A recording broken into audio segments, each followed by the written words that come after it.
Kami lanjutkan kembali perbincangan bersama dengan pakar hukum pidana Asep Iwan Iriawan. Kang Asep, tadi disampaikan dari istri Dodi ada sejumlah chat dan juga riwayat panggilan yang ditujukan kepada dirinya dan isinya kurang lebih adalah terkait untuk membebaskan dalam tanda kutip Dodi Prawira Negara dan mengamankan posisinya. Kalau kita lihat dari chat dan keterangan tersebut, apakah ini sudah jelas adanya upaya persengkokolan?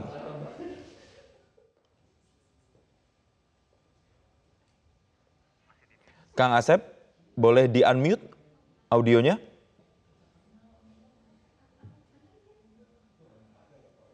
Baik, Kang Asep, kami masih belum bisa mendengar suara Kang Asep. Maaf, oke. Ada chat itu di hukum pidana dikenal ada permufakatan jahat, ya. Nah, ketika ada permufakatan jahat dan ini ngurusin narkoba, berarti narkoba itu kan permufakatan jahat, ya. Ketika diurusin itu harus dibuktikan. Nah, tadi saya sebelumnya katakan, chat itu dengan jejak digital tinggal dibuka, ya. Apa yang diomongin di chatnya, di dokumentasi elektronik, informasi elektronik. Kalau dia ngomongin peredaran narkoba suruh dijual, suruh diganti, semakin menguatkan ya, bahwa itu ada sindikat kan.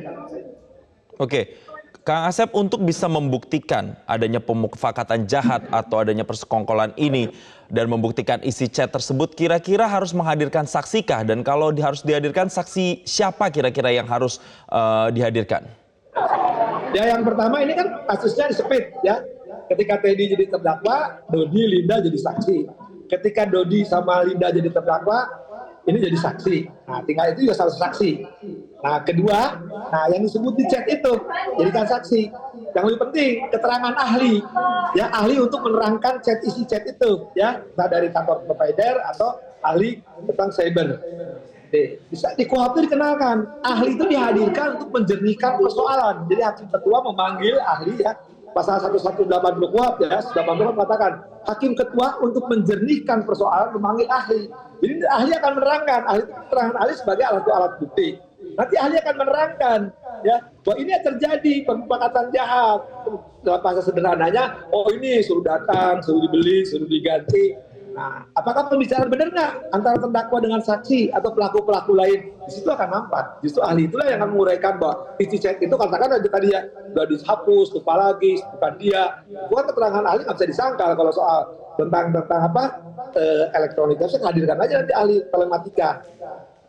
Baik, harus dihadirkan saksi ahli terutama terkait dengan ahli siber yang paham soal chat atau kemudian sistem elektronik. Tapi selain ahli siber, kira-kira ahli-ahli apa lagi? Perlukah misalnya psikologi forensik atau ahli lain yang perlu dihadirkan dalam persidangan dalam kasus ini, Kang Asep?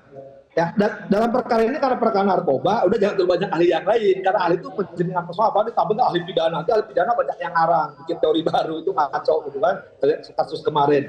Cukup, ya sekali lagi, ahli yang ngerti tentang cyber, tentang telematika. Artinya apa?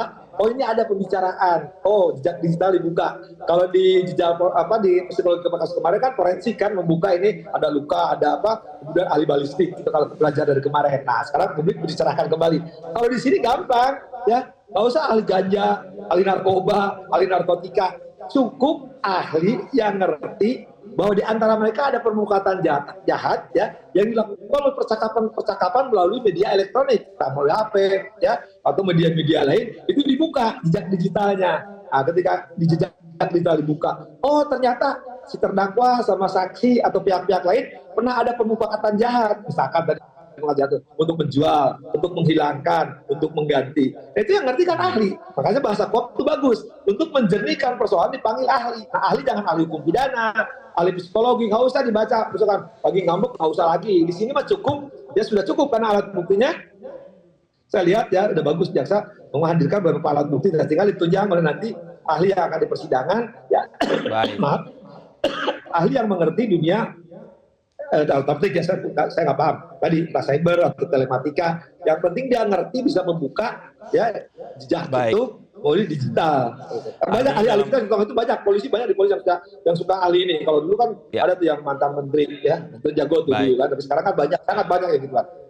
Artinya dalam kasus ini memang buktinya juga sudah cukup untuk dihadirkan di persidangan dan tidak perlu kemudian banyak saksi yang dihadirkan untuk bisa memperkuat adanya bukti-bukti yang sudah dihadirkan ini. Tapi memang kita harus kawal persidangannya karena ini juga masih akan ada proses-proses berikutnya yang masih bisa dilakukan di pengadilan, baik itu dari terdakwa Dodi Prawira Negara dan juga Teddy Minahasa. Terima kasih pakar hukum pidana Asep Iwan Iryawan telah bergabung bersama kami di Breaking News Metro TV.